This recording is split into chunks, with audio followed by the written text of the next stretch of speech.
a charter director, I wanted to look at the numbers. Using publicly available information, I've prepared a detailed analysis of the financial implications of this proposal. I have provided the council and staff with a copy of this analysis tonight and had hoped to walk you through it. Unfortunately, due to time limitations, I cannot. However, I believe this is a very important exercise. I have identified significant additional costs which were not included in the staff report. Further, there seems to be some other major issues which were not addressed in the proposal or the attached report.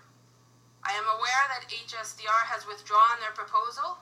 However, this proposal still matters. It was negotiated by city staff and Humane Society and presented to the Community Services Committee with a recommendation to refer it to council for a vote. That vote would have given the mayor authority to bind Oshawa to a 10-year agreement with minimum payments of $8.1 million per the agreement terms, though the true cost is much higher, as you can see by looking at the analysis that I provided as handout 1. Therefore, city staff and Humane Society believe that this was a good deal, and likely this proposal is what they will use to jump off any future negotiations. The fact that there appear to be significant deficiencies in the report that was given by staff should be very concerning to members of this council and to the public, as an incomplete and flawed proposal was recommended by staff and was essentially 3 steps away from being accepted by the town of Oshawa.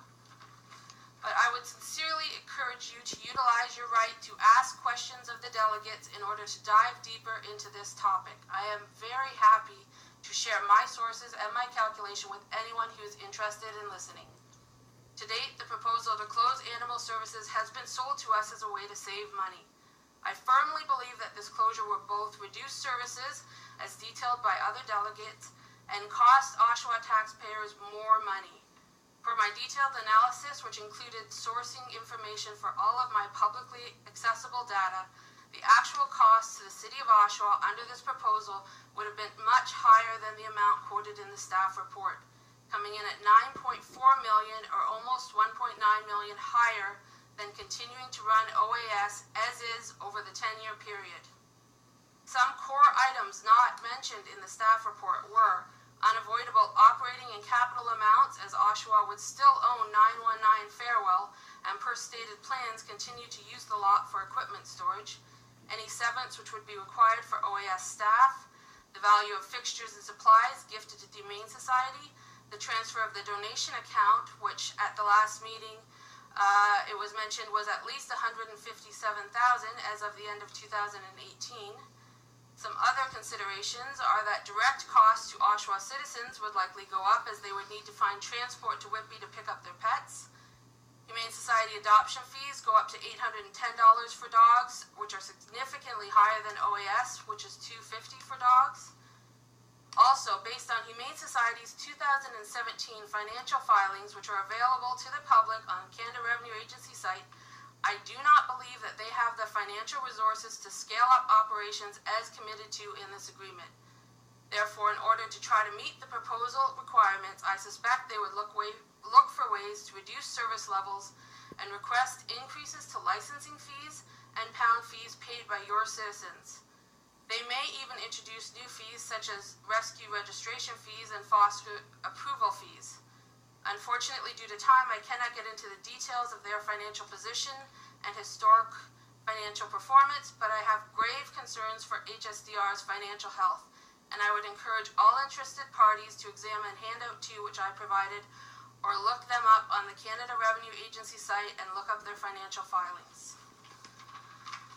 Humane Society would also struggle to handle the additional intake volumes and program requirements, as it would more than double their intake overnight, and they would be introduced with stray animals as opposed to healthy adoptable animals. Oshawa would be transferring control from a publicly accountable organization to a third party with oversight by a closed board, removing much of the transparency and control over how the animals of Oshawa and their owners would be served. Basic questions need to be answered before this happens. Would this shelter be a no-kill shelter? Would cats and dogs with fixable injuries, manageable illnesses, or correctable behavior issues be put down? Would animals be transferred out to research facilities or dumped in a field as they were in the past? Would they euthanize ferals that were brought in but weren't from managed colonies? This proposal also has a 10-year term with no cancellation for convenience. Based on the relatively light performance measures and baseline service requirements in the proposal, it is unlikely that they would materially breach this contract.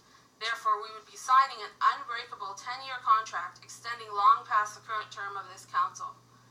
There are many, many other troubling issues with this proposal, but in the interest of time, I want to say there is significant additional work and negotiation that should have been done before this report was ever presented to committee members. And I firmly believe that if that work had been done, they would come to the same conclusion that I did, which is this is a bad idea. This is a bad deal. So you as council have two choices. You can continue down your current path. If you do that, I think the message today is there needs to be significant extra due diligence. There needs to be a lot more public participation.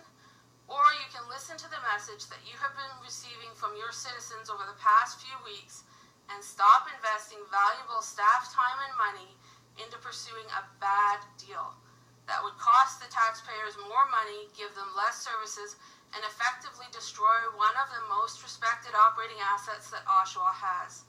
I have faith that this group of smart, financially literate, and independent councillors will be able to choose the right path.